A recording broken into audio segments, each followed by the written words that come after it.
Okay, so I'm here for video blog 2 of my report.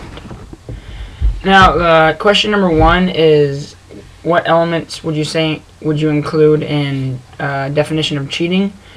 I'd say mainly copying other people's work to benefit or to do better for yourself. Plagiarizing is an example. You take someone else's work and you also don't cite it, which I think is a good definition of cheating. Not using your own work so you can get better on a grade, something you haven't done, would be my main definition of cheating. Question number 2, it talks about how a kid didn't use books and he just used summaries online and felt kind of guilty, said he cheated the system.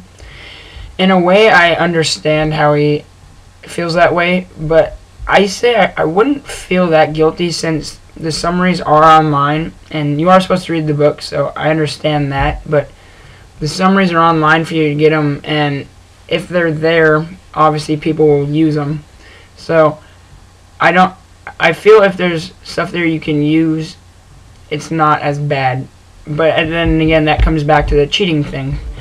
If there's something that you can use and it's not your own work, then why not use it? But in my opinion, I wouldn't feel as guilty as that. And then question 3 is, it talks about how you can use the social network to fight with people without actually having to be there. You know, just use your words and talk about people behind your back in a safe distance.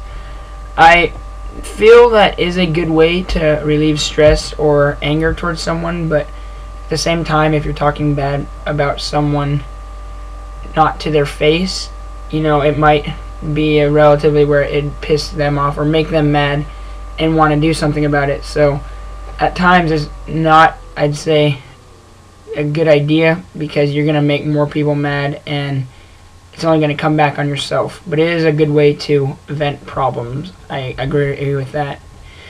And then in question 4, it talks about if there's 2 girls online fighting, the different what steps would happen for the different groups. And I'd say the 2 girls, when they're fighting, they definitely lead to suspension, because you don't want to approve that in your school or show that it's okay.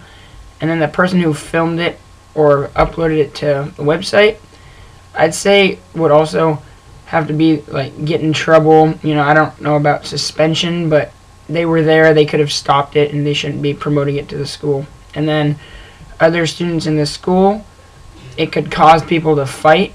You know, they see the video, they go to back up their buddy or their girl, and they'll make more fight. And then teachers and administrations at the school, it could give other people a bad look on them, saying that they don't have control of the school, which wouldn't be good. Parents of the girls who were fighting, it gives them knowledge that their kid is not doing too well or is a troublemaker, so they could punish them. At the same time, it would be embarrassing if you were the parent of a kid that got in a fight and it's all over the internet where people can see it.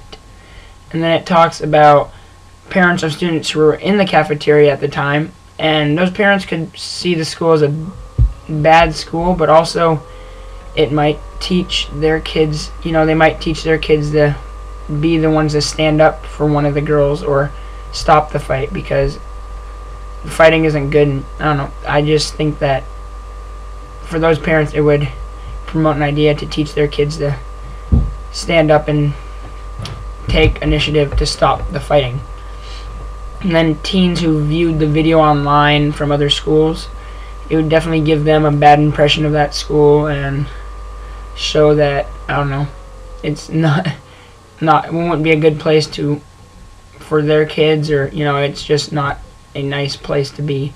And then it talks about YouTube's advisory sales department, and I feel that would be a bad one if they left the video up, because everyone would be watching it, and so many people, I think, would get a bad rep of YouTube and say that they're promoting fighting and that it's okay and that the video's up there.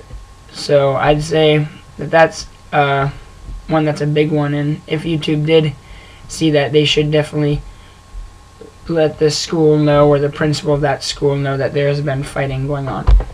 So for video blog 2, those are the 4 questions that have been answered. Thank you.